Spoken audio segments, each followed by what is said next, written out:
This is Lisa from Mobile Tech Review, and now for something a little bit different. This is the Kensington Studio dock for the iPad Pro. You can get it for the 12.9-inch, which is what we have here, or the 11-inch. And the 11-inch model also fits the iPad Air 2020 model as well. So, and for those of you who are familiar with Kensington products, when they make a dock, they make a dock. I mean, this thing is sturdy, monolithic aluminum, high-end stuff. They also make Surface Pro docks and that sort of thing, and it ain't cheap, but it has about every feature that you could want. We're going to look at it now. So first off, they revised the dock for the 12.9-inch to fit the 2021 model, and that new model, the model number will be in the description, fits all of the 2018 and newer iPad Pro 12.9 inches. So make sure you get that one so you have future compatibility all the way up. And the 11-inch model, well, it's really the same except for the magnet plate is smaller because it's a smaller tablet. So this is not cheap. This is $399, and the 11-inch model is $379. So granted, you can get something more affordable like the Satechi stand, aluminum stand and hub. That's $99, but it's a lot smaller. It doesn't raise your iPad up. It doesn't have as many ports. It doesn't have built-in Qi chargers, which this has. So that's the reason for it. Also, besides the fact this is very sturdy aluminum, the back plate is plastic behind this, but you're not going to see it. Probably allows the magnets to be more effective, but you can do things like tilt it 0 to 120 degrees. So that's pretty nice. So for those of you who are using this as a true desktop replacement, and that's who this targets, well, it'd be nice and ergonomic for you. It's not height adjustable though, so if you want it higher or lower, well, there's that. But I guess it's at the height where it would be comfortable for most people at a desk. I found it fine.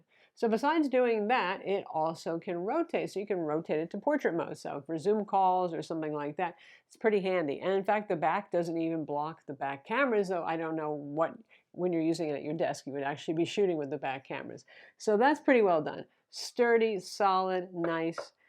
And God, does this thing have a lot of ports. But first, let's talk about the Qi charging. So obviously, there's two Qi charging plates here, 7.5 watts apiece. So charge your phone, charge your AirPods. If you want to charge an Apple Watch, they sell an accessory plastic clip-on that goes on the side, or you could just plug your Apple Watch charger into one of the USB ports, honestly, or a charging stand for that. And do it yourself if you don't want to have it hanging up here. There's that. So, ports on this. On this side here, we have the power button, and we have a USB-C port. Now, all the USB-Cs are 3.1 Gen 1 on this, so 5 gigabit per second. The USB-C does do data as well as charging. On the back, we have 3 USB-A ports, and we have gigabit Ethernet, and we have HDMI 2.0, which supports up to a 4K 60 Hertz monitor, with the caveat being that iPad OS still isn't everything we would want as a desktop OS replacement, and typically it just mirrors the iPad display in a 4:3 aspect ratio to an external monitor. There's a few apps that support otherwise. There are some apps you can sideload onto this to try to get it to be a little bit more functional, but that's the iPad's fault, not Kensington's.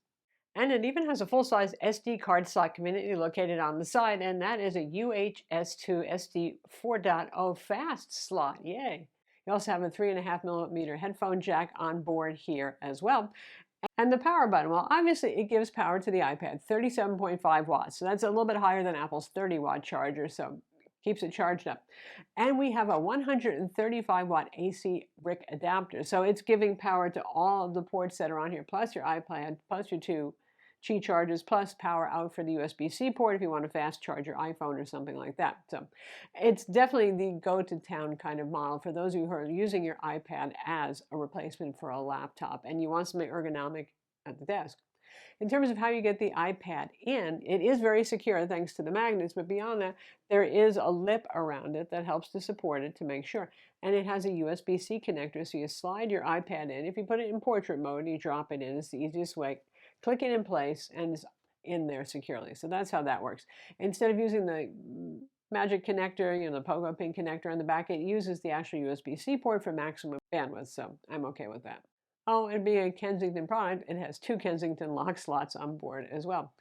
So there you have it. That's the Kensington Studio Dock for the iPad Pro, 11-inch and 12.9-inch, whichever you got, and the iPad Air 2020 model. So for those of you who are that person who does use the iPad as a desktop replacement, I mean, this is about as looks as you're going to get, and well built and a lot of ports. Probably more USB-As than you even know what to do with, because most people are going to be using a wireless keyboard probably and mouse with this sort of thing. But there you go.